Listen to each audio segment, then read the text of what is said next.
So also, before I get started, how many people here were involved in the space program? Good, only a couple people. How many people here have been to a launch? Oh, great. That's fabulous. Did you get to go? No? You need to go next time. It'd be fun. How many people have been to Cape Kennedy to do a tour of that? How about up in Huntsville? Yeah, this is pretty. How about Houston? Man, we're trouble here. How about Maryland or Goddard Space Flight? Wallops Island, Virginia. Good, I haven't been there either. I haven't been to some of those places I mentioned. Oh wait, I have been to Hawaii, where they did some training up in the volcanic stuff. St. Louis, California, of course, they did training there, and Wow. St. Louis. Okay, so a little history. We're going to talk here about the how dangerous the space race was, and I can't remember their names off the top of my head. I think one of them is Ted Freeman, and the other astronaut is, it's in the presentation. Who said that? Very good. So they were training to be part of Gemini. Does anybody know anything about Gemini? That was this capsule. So how many people would travel in this capsule? 2 people, right?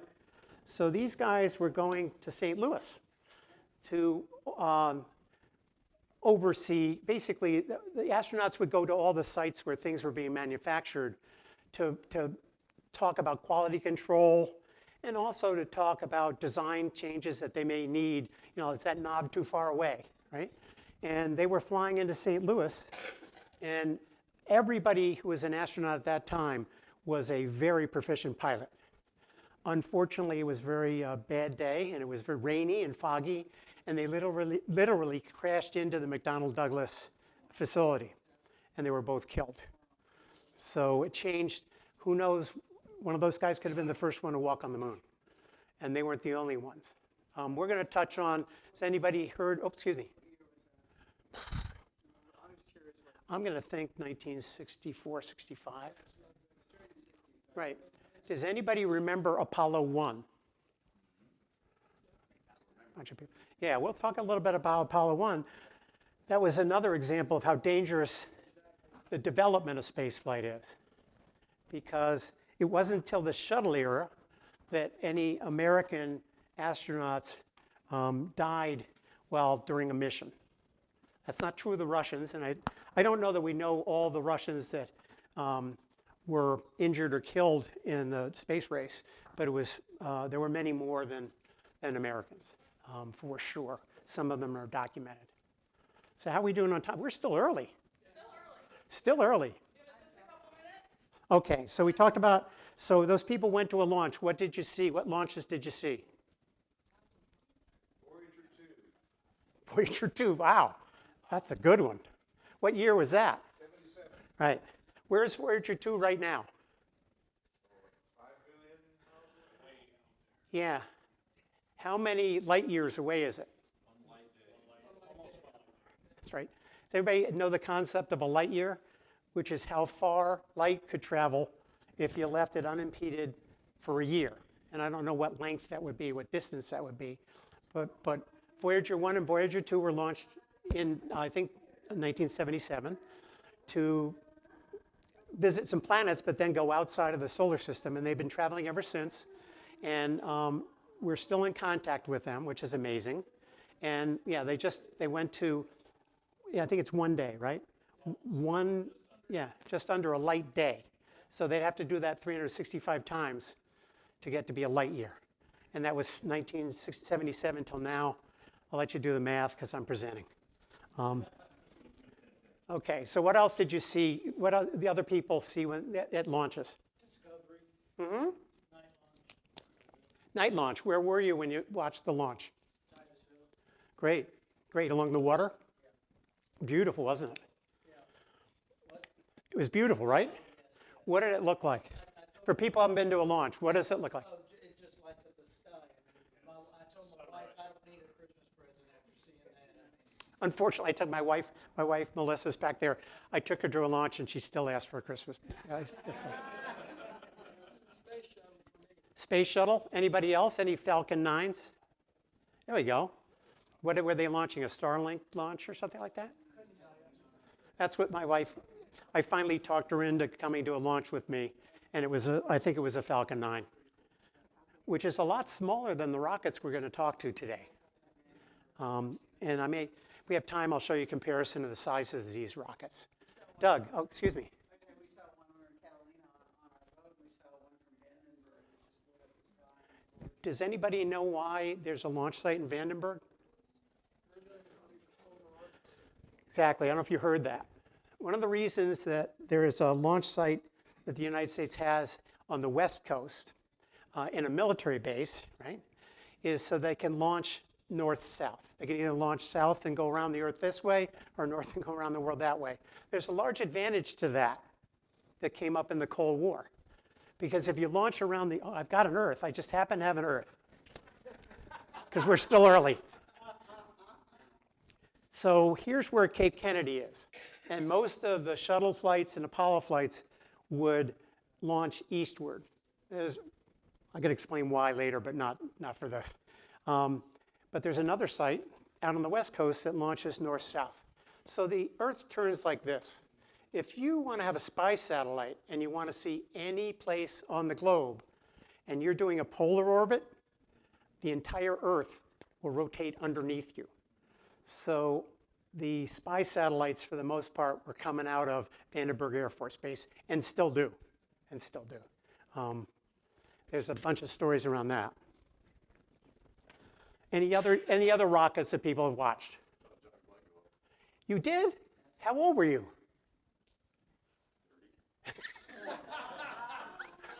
Oh, in the shuttle. Whew. You had me really worried for a minute. Was it very busy down there at that time? Yeah. Big crowds? Doug, what did you see? I saw the first shuttle launch after Challenger. Ah. I don't remember, but it was very well attended. So we still got 5 more minutes. So I'll give you go ahead. What? I did the free flight of the Enterprise out of Edwards. Really? Yeah, the first free flight. So what I was going to say about the shuttle, and this is a model of the shuttle, and the free flight, this would have been dropped, or actually be on top of 747, right? And the 747 would fly away below it, and it would glide toward a landing spot, right? That was I think the only U.S. spacecraft that was launched with men on it for the first time. So the first shuttle launch was not unmanned. When that falls over, it's my fault. The first shuttle flight was manned, okay? And there's a book about that called Into the Black. And it's a very fascinating story. But if you think it took guts to be an astronaut, that was the flight that may have been the scariest, other than maybe Apollo 8. So how are we doing on a countdown clock? 3 minutes. Why don't we get started? Because I always go long. First of all, I want to introduce myself. I'm John Baumbusch, and I am a NASA Solar System Ambassador. And where's my friend Tom? Where's Tom go? There he is. Tom D, because I'm not going to pronounce Dvorak, right? He's been a Solar System Ambassador longer than I have, and we've presented together. We're going to present together in a perimeter adult learning, whatever, in Dunwoody starting in January. And he's more of an expert in astronomy than I am. And I'm only an expert. No, I'm not an expert. I have been studying this stuff since I was a kid. And when I went to college, I wanted to work for NASA. So I went and became an engineer. And I first wanted to be an aerospace engineer. And I was grinding, and I realized that the difference between an aerospace engineering degree and a mechanical engineering degree was 1 course. And the number of jobs that you could have if you were a mechanical engineer between Apollo and the space shuttle were like 3. And the number of mechanical engineering jobs you could have around the United States, multitude. So I became a mechanical engineer, but I never got to work for NASA until I was about 70 years old. And I'm not getting paid, but I have collected most of the stuff you'll see here. I've collected through the years. My wife, Melissa, in back, is unfortunately the holder of a basement full of junk, of some of the things I've collected and lucky to still have. None of my models compare to the stuff. If you haven't been out and looked at the museum in terms of the history of the space program, there's some absolutely gorgeous models out there. And if anything's missing, you'll know who took it. So anyway, that's a little background on me. I was far afield from engineering. I really never did a lot of engineering. I worked for General Electric for a couple of years and decided that I didn't want to get any more engineering education.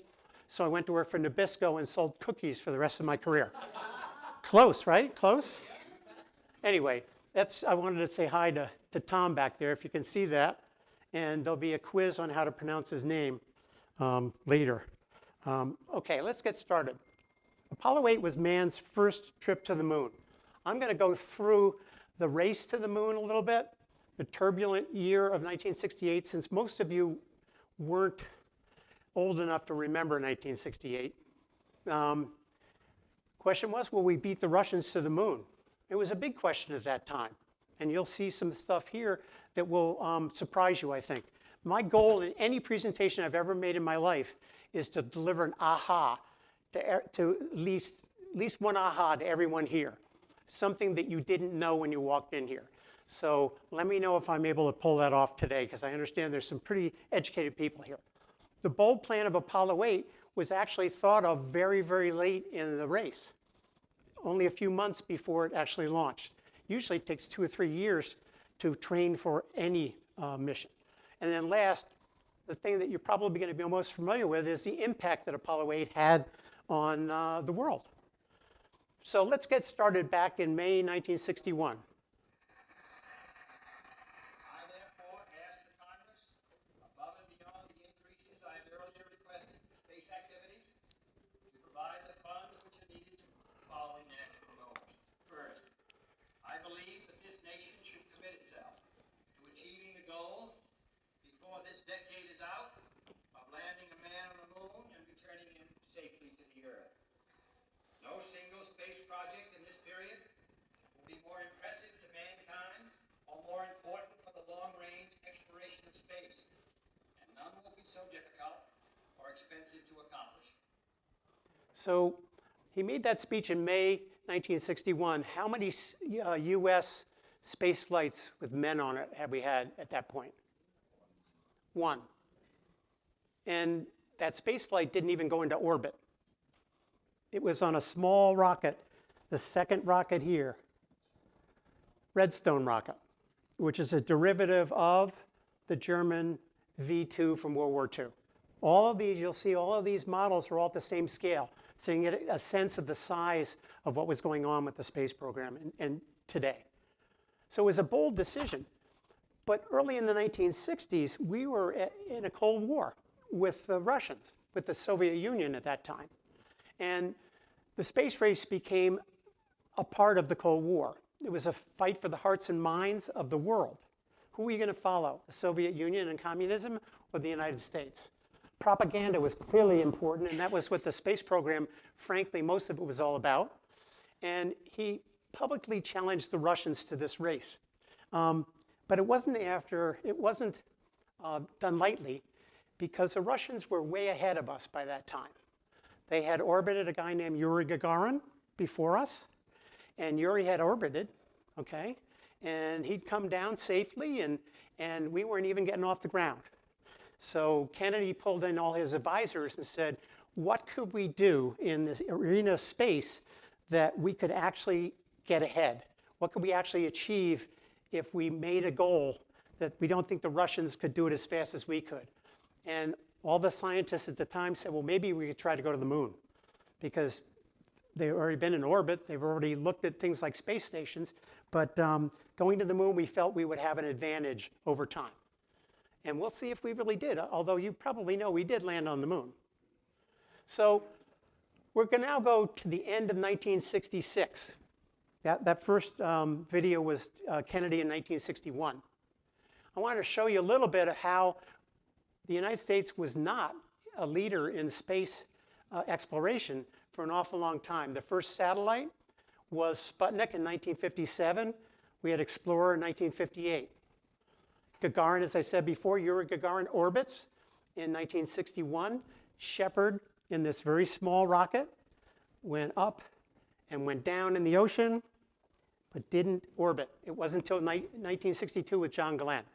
And that was the flight that you should have been to. I mean, come on.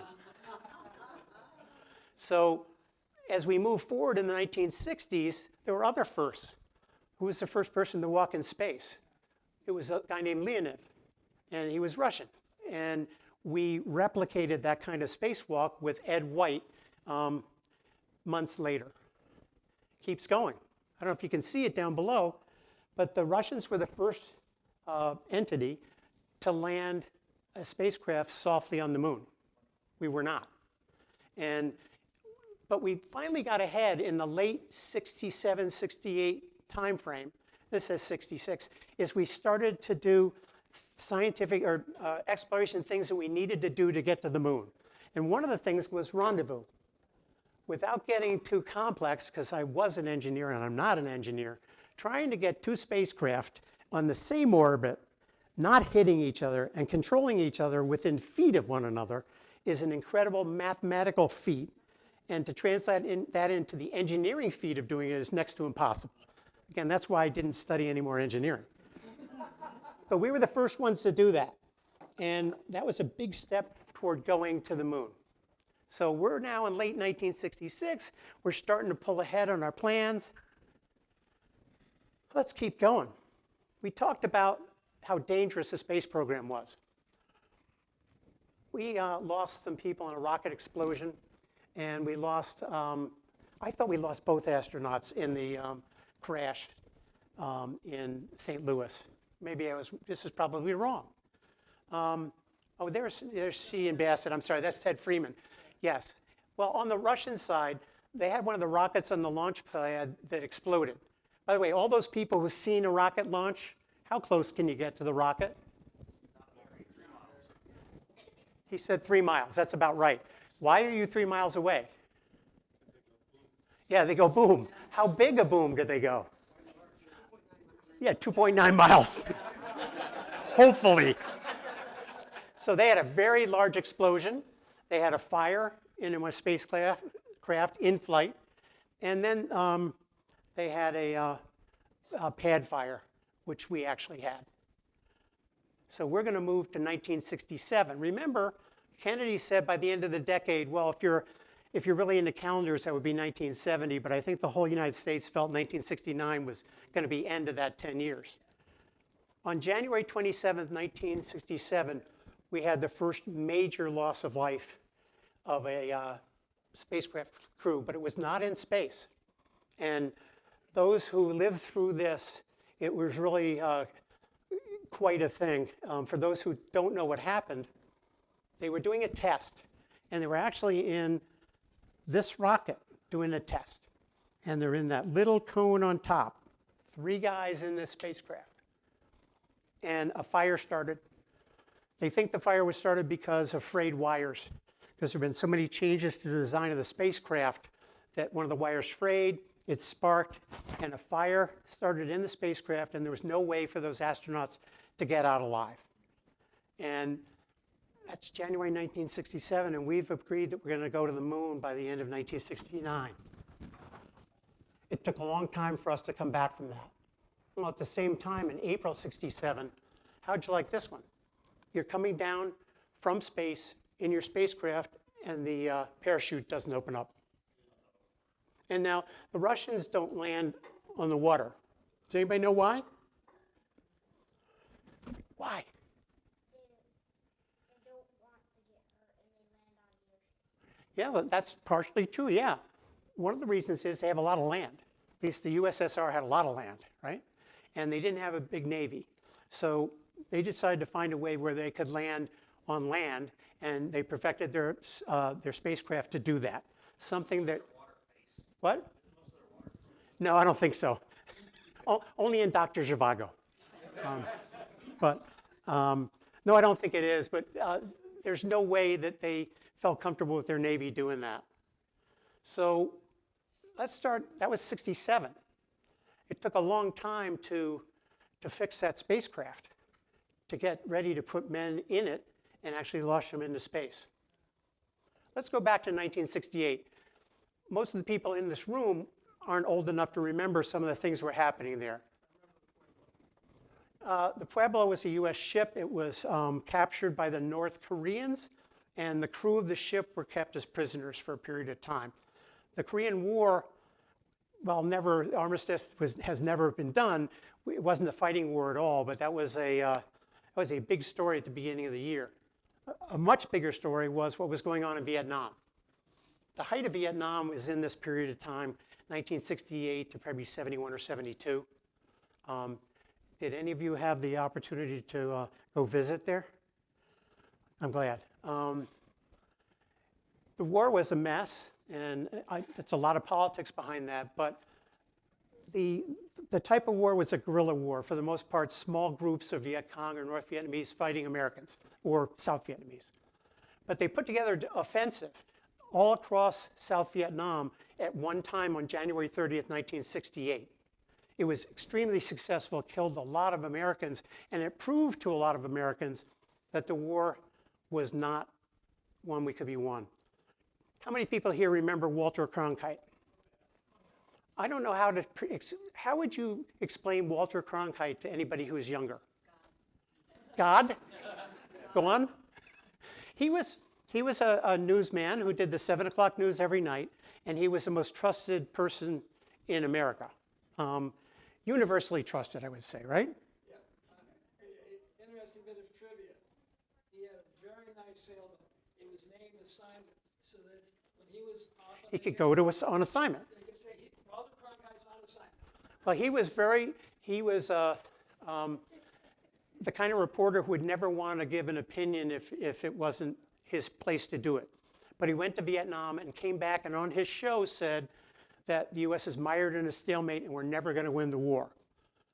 The president at the time was Lyndon Baines Johnson, and within a month or so, he realized that if Walter Cronkite had given up on the Vietnam War, so had the U.S. population, and I will not run for re-election in 1968. Well, that's just the beginning of the year. Martin Luther King was assassinated in Memphis in April. Bobby Kennedy, John F. Kennedy's brother, was running for president. He was campaigning in California and he was assassinated. All this stuff in 1 year.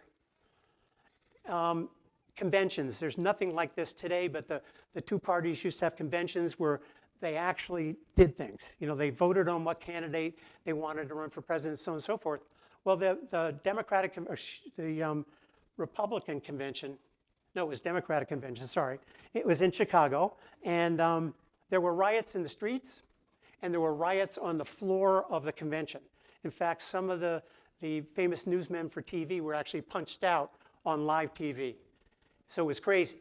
In October at the Olympics, 2 Americans who'd won medals raised their arms, their fists, in protest for how blacks were being treated in the United States.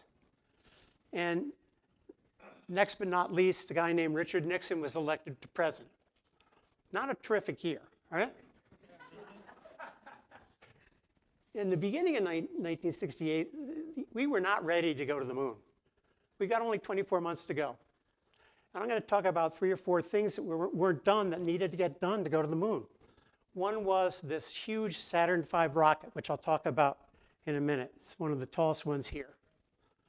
It's the largest rocket ever built. Then there's the Apollo spacecraft. There's 2 parts to it. This little conical thing held 3 astronauts, and this is a service module, which held a lot of their consumables like water, generated electricity, and a rocket motor. Okay? That wasn't ready. Remember, that's where the fire was. The lunar module. We're not going to talk about that a lot today. But the lunar module was being developed by Grumman in Long Island, New York. And as large as the Apollo Saturn rocket was, every pound of weight was carefully monitored. And it was way overweight. Not to mention that the software, the computer programming to get it to do what it would need to do to land on the moon wasn't there. So that's what I said about, a lot of people call the software the fourth astronaut. Okay, so let me talk about a little bit about the moon rocket, and I'll do a little show and tell. The first stage of the rocket only burns for about 2.5 minutes. So we're talking the bottom of this big rocket. After this stops burning, all right, it gets jettisoned because at that point, all it is an empty tank, and we need to get rid of the weight, okay? So this we get rid of that. And then we go into the second stage. And the second stage builds speed almost to orbit. There's 5 engines in this one, right? They jettison this, and we're still not in orbit. Remember the early spacecraft and how tiny it was? Those 2 stages still didn't get it to orbit. The third stage is this much smaller rocket way up here that actually propelled them into the speed to get to orbit, and it actually was relit to go from orbit around the Earth to a trajectory towards the moon, all right?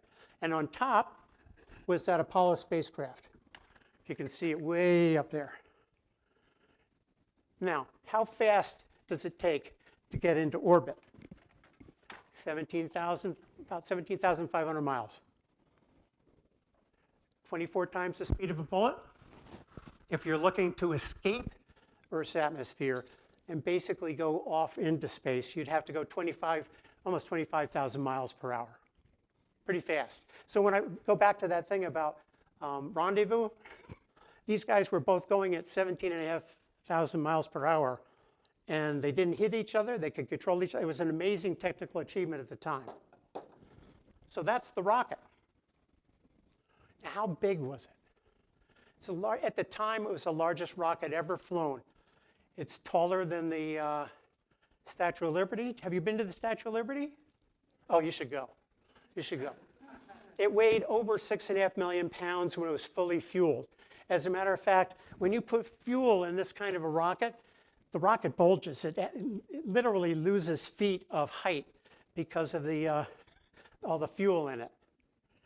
The thrust at liftoff was 7.5 million pounds of thrust, which is equal to what I say, 85 Hoover dams.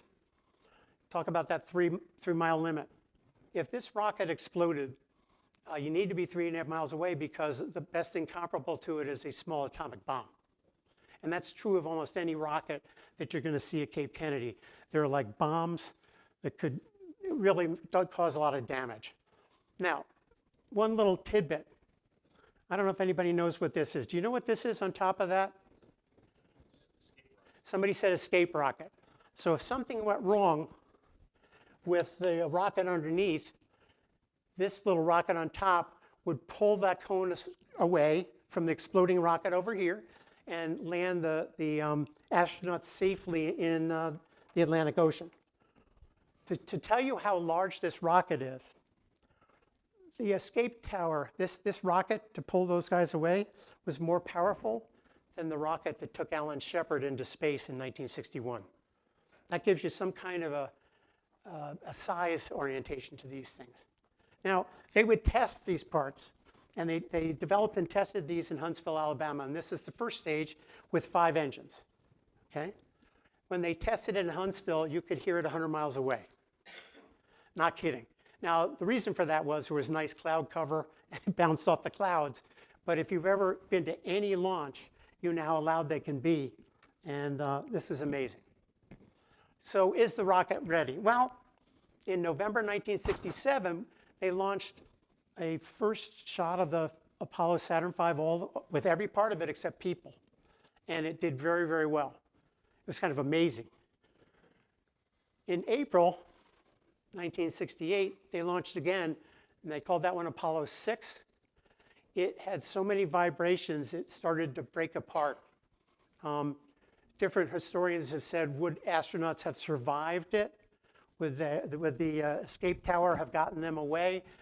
Don't know, but the rocket was starting to break apart. So it wasn't considered much of that's not much of a success, is it? 1 for 2? Well, I'm going to show you in the later slide. If you're interested in seeing the Apollo 6 capsule, it's on display down at the Fernbank Science Center. And I'll show you a picture in a minute.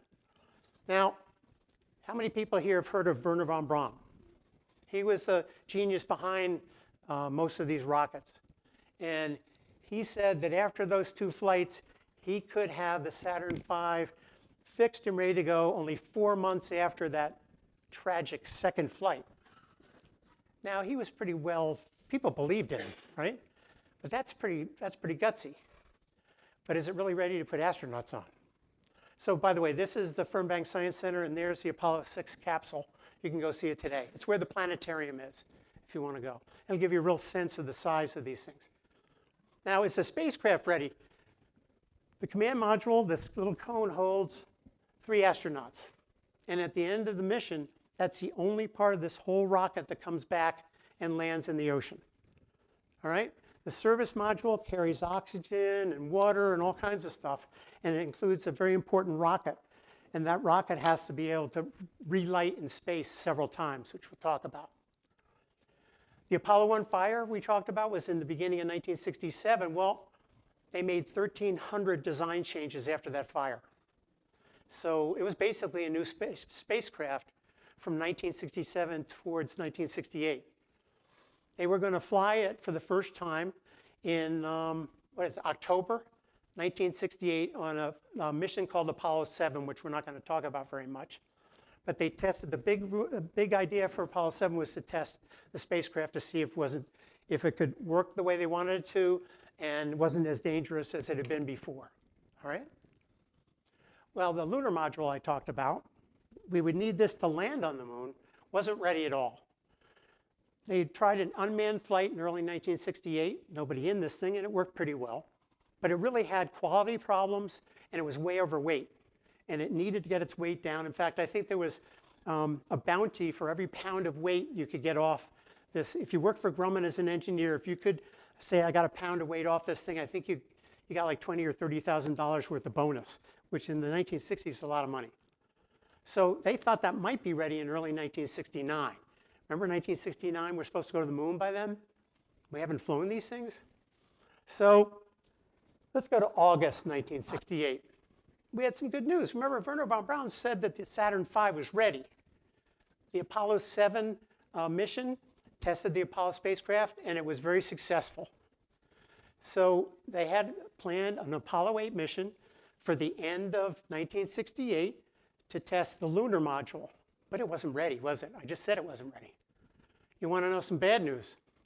That bad news was the lunar module wasn't ready. They didn't think they could do a dress rehearsal with the lunar module until like March 1969. That doesn't give you a lot of time left to reach Kennedy's goal. There's other bad news. Congress had cut NASA funding. Remember a little war I was talking about that was going on at the time? There was also a lot of things going on in the country that we were spending money on. And so they cut the NASA budget. But the CIA reported that the Russians were going to attempt a moon flyby in late 1968 or early 1969. And if they flew by the moon, would they claim that they won the race, that they were the first ones there? Absolutely. Yeah, they would have. Well, actually, what happened when they got all this information from the CIA, NASA made one of the boldest decisions they've ever made. This is August 1968. And Apollo 8 launched in December 1968. You usually take 2, maybe 3 years to design a space mission and to train for it. They decided to not test the lunar module in orbit, but to go all the way to the moon in December 1968. So, little known fact, looking for the aha. Did the Russians beat us to the moon? Who? They sent turtles first. He knows what he talks about. They had a spacecraft called Zond 5, which completed a lunar flyby with a couple of tortoises and a couple of fruit fly eggs and some plants. And they flew around the moon and came back and were successfully recovered. So in terms of did they have a living something that got to the moon before us? Yes, they did. But that also told you how serious they were to get to the moon. So the next step was to put a man on this thing. Okay, so here we are in December 1968. I have the actual magazine that I'm showing here. Take a look at it after this. The race for the moon between the Russians with the red star and the US guys with that flag. So I need some help here to get an idea of how far away the moon is from the Earth. Who would like to play Earth? Come on, we need somebody to play Earth. You're going to play Earth. So the moon is about 1/6 the size of the Earth. I didn't paint it gray, but this tennis ball in relationship to this plastic world are about the right proportions. So how far away from this ball or this balloon would this tennis ball have to be to kind of model how far away the moon is from the Earth? Probably out in the hall. 10, 400. So who's going to play? Who's going to play the moon? You want to play? Please play the moon. Come on, play the moon. You come up with me. What's your name? Dean. Come on, you're going to play. You're going to play the moon. And I want you to help me with something. You're going to hold the moon, and you need to hold the string. Okay? I'm going to give the other end of the string to the Earth. Okay? So why don't you keep walking up the aisle? To walk with the moon and the string up the aisle. So, let me see. If that's the Earth and that's the moon, how far away do you have to go? That's a long way. That's when you don't get back. That's right. Actually, the Earth is out of work. In feet, not in inches, it's about 23 feet away, using these as scale representations of the Earth and the moon. That's pretty far away. But you know, we've done a lot of space flight by then, right? We've been flying in space since 1961. So it's generally agreed that space begins at about 62 miles above the Earth's surface. So how far above this balloon would that space begin? Yeah, a tenth of an inch. And the International Space Station that's still revolving at about 250 miles above the Earth. How far above this Earth would it be? About 3/10 of an inch. And at that time, the spacecraft that had gone the farthest away from the Earth was Gemini 11, and it went 850 miles, or about an inch above the Earth.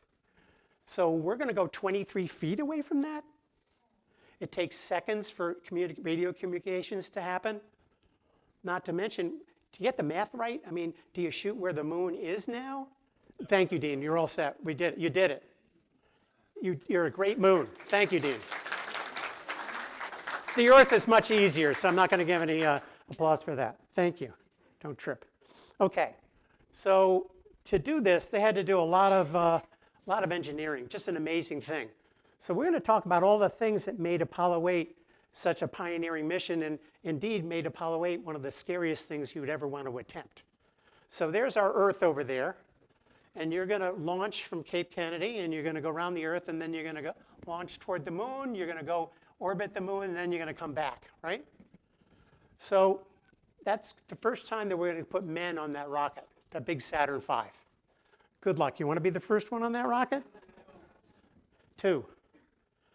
You're going to orbit the Earth, and then that third stage engine, which is relatively small, is going to boost you in what they call the translunar injection. That's to put you on a trajectory towards where the moon will be in 3 days. You don't launch to where the moon is now, because by the time you get out there, it's going to be over there. Well, now when you get to the moon, you got to do something pretty difficult to get into orbit around the moon. If you do nothing, you're going to go around the moon and come back to Earth. But the plan for Apollo 8 was to orbit the moon. It's called something like lunar orbit insertion. And that was being done by what they call a service module engine, this thing right here. Pretty important little rocket engine, because their lives were on the line every time they touched that. So if you've been in orbit a while, right, you want to come home. So that same rocket is going to have to boost you out of lunar orbit back to the Earth. That's called trans-Earth injection. And then little funny thing on reentry. Every time you orbit the Earth, remember you're going like 17.5 thousand miles per hour. Well, when you're coming back from the moon, you're going like 25,000 miles per hour. So this was going to be the fastest reentry that anybody had ever done. How am I doing on time? Good? We good? Okay. All right. So everything with the little star on it, if you will, little medal, were all the firsts that this Apollo 8 plan had planned. Now, the astronauts. Some of these guys you're going to know the name of. Jim Lovell. He had flown previously on 2 Gemini flights, and he's probably made famous by the Apollo 13 flight, which was an interesting little movie, right? Everybody seen the movie? Okay. There was a guy on this flight, Bill Anders, who this was his first space flight, which is pretty amazing because he was going into space with 2 very big veterans of the space program. The commander was a guy named Frank Borman. He'd flown on Gemini 7, which was one of the flights where they learned how to rendezvous together, okay? And this is a picture of what their patch was on their uniforms. And it's pretty simple looking figure 8. Let's just go out to the moon, come back. Looks really simple, doesn't it? Okay, so Bill Anders was home before the launch and he was talking to his wife. And his wife asked him a question. Hey, Bill, is it going to work? So Bill said, you got about 1/3 of a chance. It's just to his wife, right? Got about 1/3 of a chance. Got another 1/3 of a chance that we'll come back safely, but we don't get to the moon. But fully 1/3 of a chance of not coming back at all. That's what he said to his wife. And documented a whole bunch of places. He was not alone in that thinking, by the way. So the launch took place on December 21st, early in the morning. There were at least 250,000 people there. For those people who've been to very big launches in Cape Kennedy, it gets very crowded down there. One of the people who was invited by NASA was a guy named Charles Lindbergh. Anybody ever heard of Charles Lindbergh? For those, Dean, if you don't know who Charles Lindbergh is, he's the guy who flew across the Atlantic in a plane for the first time, which was about as scary as trying to go to the moon like this at the time. So I'm going to show for you a clip of Walter Cronkite. Remember Walter? I got to tell you something before this clip. He loved the space program. And if you read his biography, he's really into this. And he was there for the launch. Remember that Apollo 4, the first rocket that worked? Well, there's a press site 3.5 miles away from the launch site. And CBS had cameras there for all the other launches. And they had cameras set up for the Apollo 4 launch. No man in the thing at all. It launched, and the sound waves from the Apollo rocket shook apart the CBS booth 3.5 miles away. So when you listen to him talking about this flight to the moon with people on it, you will hear him talk about how loud and what kind of a rumble that you hear this rocket 3-something miles away. I might need some help with sound. Final look at the switch list for the spacecraft. 35 seconds and counting will lead up to an ignition sequence start at 8.9 seconds. This will lead up as we build up the thrust to a liftoff. If all goes well at 0. We just put the 25-second mark in the count. 20 seconds. We are still go at this time. T-minus 15, 14, 13, 12, 11, 10, 9. We have ignition sequence start. The engines are on. 4, 3, 2, 1, 0. We have command. We have liftoff. AM Eastern Standard Time. Once we have cleared the tower. There's the runway in our building. It looks good. It looks like a good flight. It's a beautiful takeoff so far. This building is shaking under us. Can't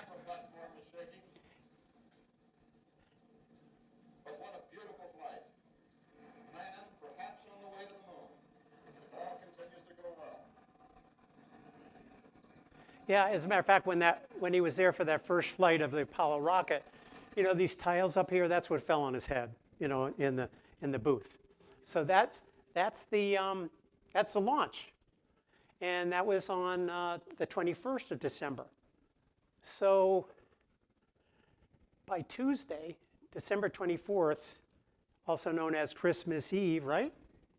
They were going to get to the moon, and they were going to have to try to get into orbit. Now, how do you get into orbit around the moon with this kind of a trajectory? You have to go behind the moon and fire your rocket engine. So this is the only part of that spacecraft. So that's here to here on this thing. This is all they were at that point. And if they're going around the moon like this, they turn around and they fire this rocket to slow them down. So they didn't just come back to Earth, but they would begin to orbit the moon. If you fire a little bit too much, you might fall into the moon. If you don't fire enough, you don't really come back to Earth, you kind of come back there. And you kind of come back orbiting the sun. Now, what makes it kind of tricky is, see this blue corridor? Do you think anybody on Earth could talk to the astronauts when they were doing this? Nope, because there's a big moon in between you, anybody on the Earth, and the moon. So that actual rocket firing was really pretty scary, and they didn't know that it had worked right until the space capsule had come around the side of the moon.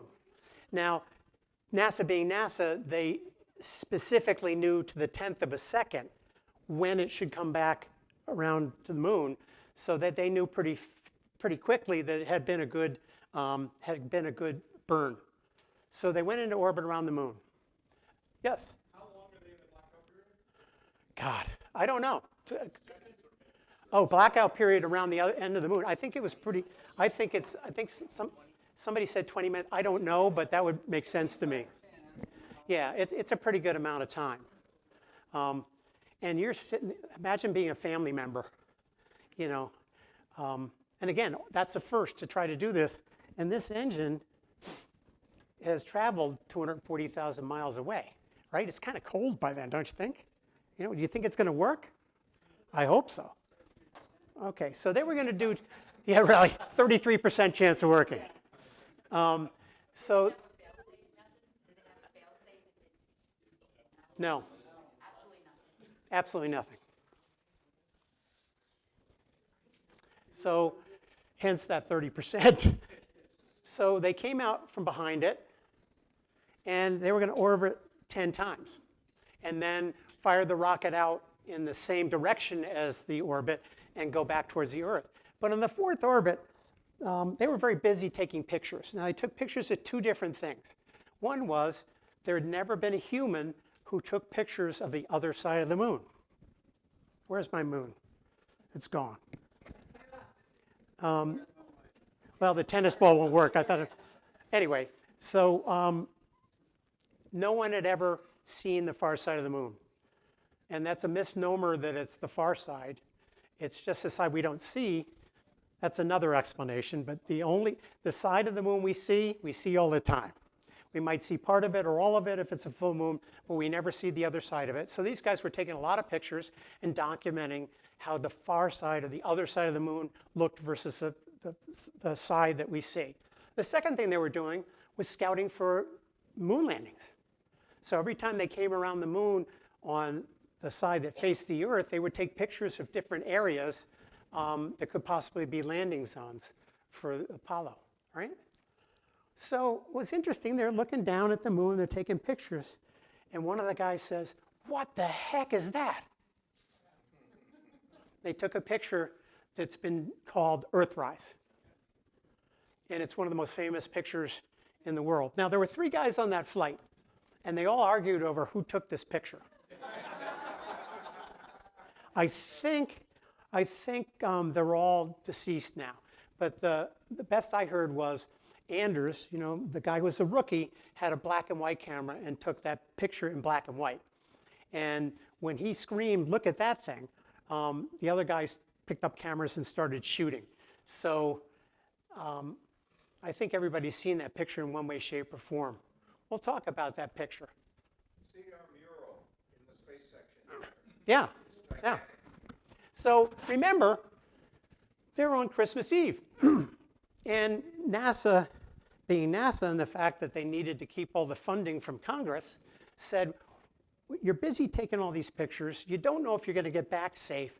We need to do a television program. And we're going to do a television program on Christmas Eve. Right? Okay, from the moon, right? So they had to be on our side of the moon, and we'll do it. And I'm not going to tell you what you should say, okay? But I think you should say something appropriate. It's Christmas Eve, after all. So I can't tell you which astronaut came up with this. There were a lot of people who had ideas about it. But imagine that there's a belief that something like a quarter of all humans on Earth watched what you're about to watch, live on TV, Christmas Eve, 1968. Say something appropriate. We're looking out the window of the space capsule at the moon. Coming ahead. Back on Earth, the crew of Apollo 8 has a message that we would like to send to you. In the beginning, God created the heaven and the earth. And the earth was without form and void, and darkness was upon the face of the deep. And the Spirit of God moved upon the face of the waters. And God said, let there be light. And there was light. And God saw the light, that it was good, and divided the light from the darkness.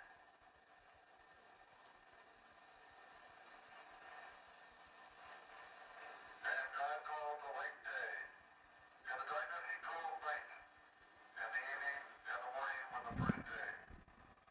And God said, let there be a firmament in the midst of the waters, and let it divide the waters from the waters.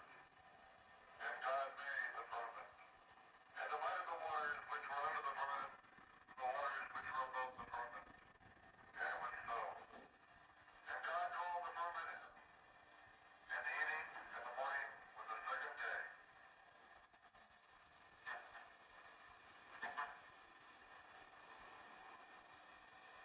And God said, let the waters under the heaven be gathered together into one place, and let the dry land appear. And it was so. And God called the dry land earth, and the gathering together of the waters called he seas. And God saw that it was good.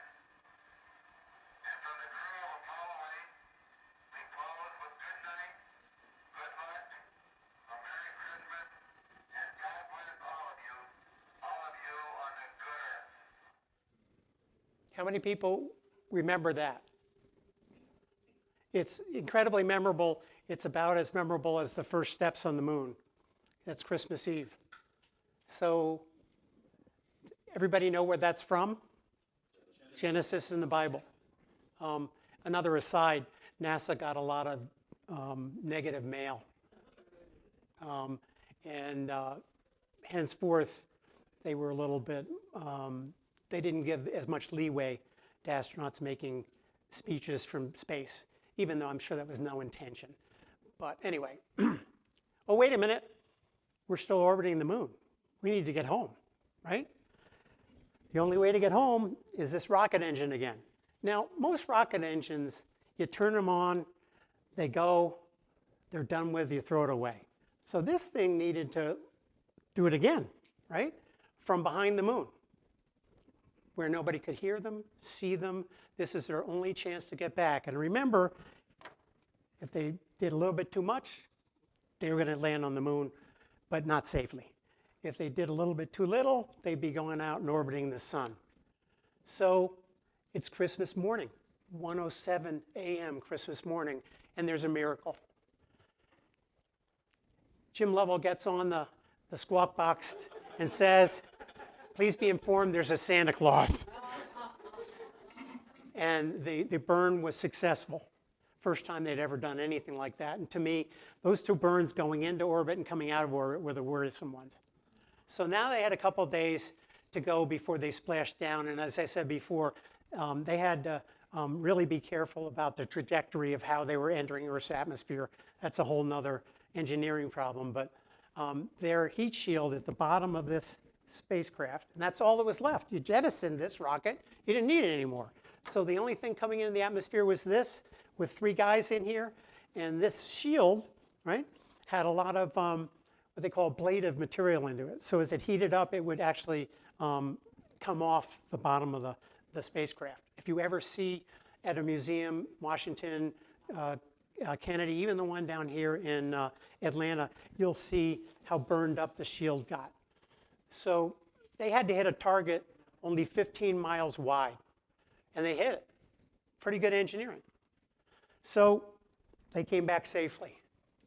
So what's the impact of Apollo 8 on Earth? Well, Time magazine, thinking about their man of the year, that's what they called it in 1968, wasn't person of the year. They had decided that their cover would be the dissident because of all the turmoil that I spoke about earlier in our presentation.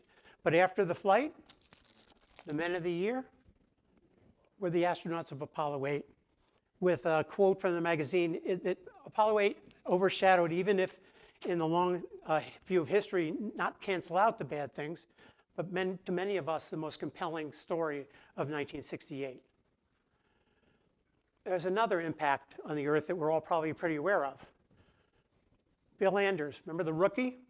We came all this way to the moon. The most important thing we discovered was Earth. This was really the start of the conservation movement in the United States, especially. The image is credited with that, and it was made into a stamp. And for those who want to come up here, I have a first day cover of that stamp to show you, okay? There's other things. It set the stage for Apollo 11, okay? Now, 2 guys you might know from Apollo 11, Neil Armstrong was the first man to set foot on the moon. Here's what he said about Apollo 8. It was a bold decision that catapulted America's space program forward. But another one of his, one of the 3 on the Apollo 11 flight was Mike Collins. And his quote astonishes me. As you look back 100 years from now, which is more important, 11 or 8? I'm not sure, but I think probably you'd say Apollo 8 was of more significance than Apollo 11 because of all the things they did for the first time and the risks they took. So there was one thing that Frank Borman got in a telegram I think it was at the end of the mission. They might have called it up to him as they were coming back to Earth. He got a telegram. And I don't know if they really figured out who it's from, but all it said was, "Thank you, Apollo 8, you saved 1968." And that was really a pervasive feeling at that time. So that's the trip to the moon with Apollo 8. Now, if I can indulge you for a couple more minutes, we haven't been back to the moon since 1972. Are we going back to the moon? That's the plan. Dean said it, man. We're going back? We're going back? Well, before I do that, I wanted to show you something that is important to me. That I think when we talk about exploring other places, Amazon or Everest or things, or another planet like Mars or the moon, that if humanity isn't part of that picture, it's not going to have the same impact on us. Okay, so I'm going to show you something that was done by a robot. Lunar Orbiter 1, August 1966. They sent back this picture from orbiting the moon.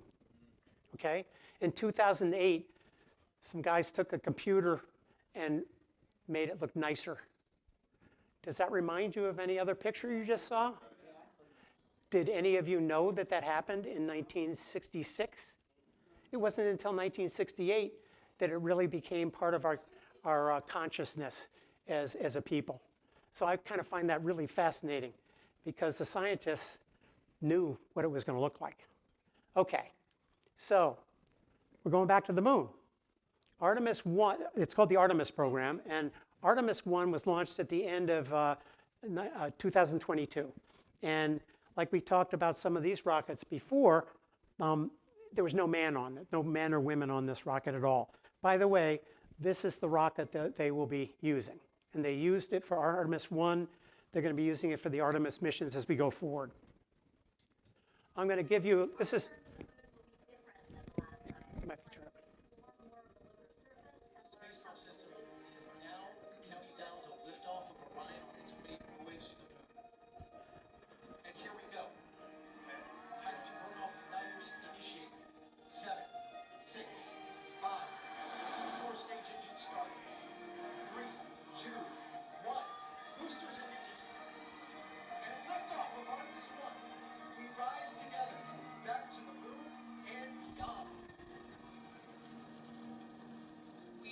part of something incredibly special, the first launch of Artemis.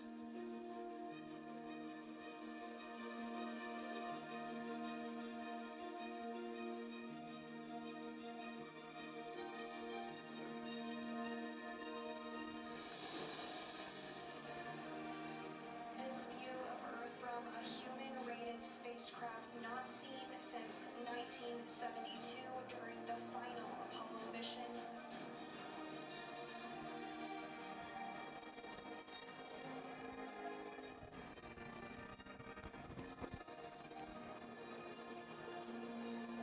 Artemis 1 went around the moon, did not go into orbit, went around the moon and came back. The lunar surface for going beyond anywhere we ever went. They went far beyond the moon, as you can see. The moon was in the foreground, the Earth was in the background. The Orion spacecraft is barreling its way back home after circumnavigating the moon and beyond in an elliptical distant retrograde orbit. Splashdown.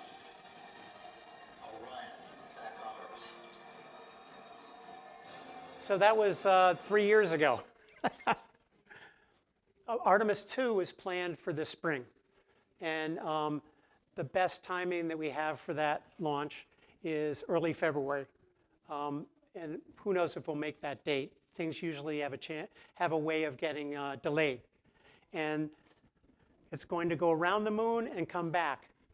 Something that's kind of like Apollo 8, but they aren't going into orbit. Think about how much easier it is just to go around and come back. Okay? There are going to be 4 people on board, and they're going to be a little bit more diverse than we've seen in our space program before. There is a person of color and a woman, and actually an astronaut from Canada. So that's due to launch. They had said November 2024. It's delayed, and it's looking like it will be February 2026. So this is the rocket. Now this rocket, if you're looking at the space shuttle here, it uses a lot of the same technology we invented in the 1970s for the space shuttle. Okay. Not only did they borrow some of the technology, the actual rocket engines on the bottom of this rocket are space shuttle rocket engines that have been refurbished. Okay. It has solid rocket boosters on the side, a big tank with fuel in it, and the top of the spacecraft is very much reminiscent of the Apollo spacecraft, just a little bit bigger. It fits 4 astronauts, not 3. So I'm hoping to be at that launch in February. I'll come back and show some pictures. A couple people here were at the Artemis 1 launch, right? And pretty neat, huh? Loud? Yeah, a lot of people? Yeah, I think so. So the next thing in Artemis is Artemis 3 with a potential moon landing in 2027, and I wouldn't bet on that one either. But there is a new space race going on. Who do you think the space race is against? Yeah. So question is whether the United States taxpayer and public want to get involved in that race and spend the amount of money that it's going to take to really compete in that race. And I'm not sure of that one at all. So that's about all I had. I wanted to say thank you for all of you coming today. I hope you got an aha out of this, because I sure had a good time presenting. Thank you. Oh yeah, questions. I really didn't ask for questions, but Dan's going to give me a question anyway. What's the point of Artemis 2? I mean, they just did the same thing, only they're not even going to orbit it. They're just going to come. Right. We already did it 50 years ago. Yeah, well, you know, what's interesting is we lost a lot of technology that we had in the late 60s. They could not make Apollo Saturn V rocket again. It was almost handmade. And so a lot of the things that we'd had developed in the 60s, we lost. Now, we lost the blueprints, we lost all the people who engineered it. So the question is, why go back to the moon? And that's a larger political, societal question than a technical one. But technically, we have no way of getting back to the moon like we did when we left it in 1972. Are there any other questions? I should have asked for more questions as we went through. If you have a question, please wait for me to come bring you the microphone. That way your question is recorded. People aren't just going, what are they listening to?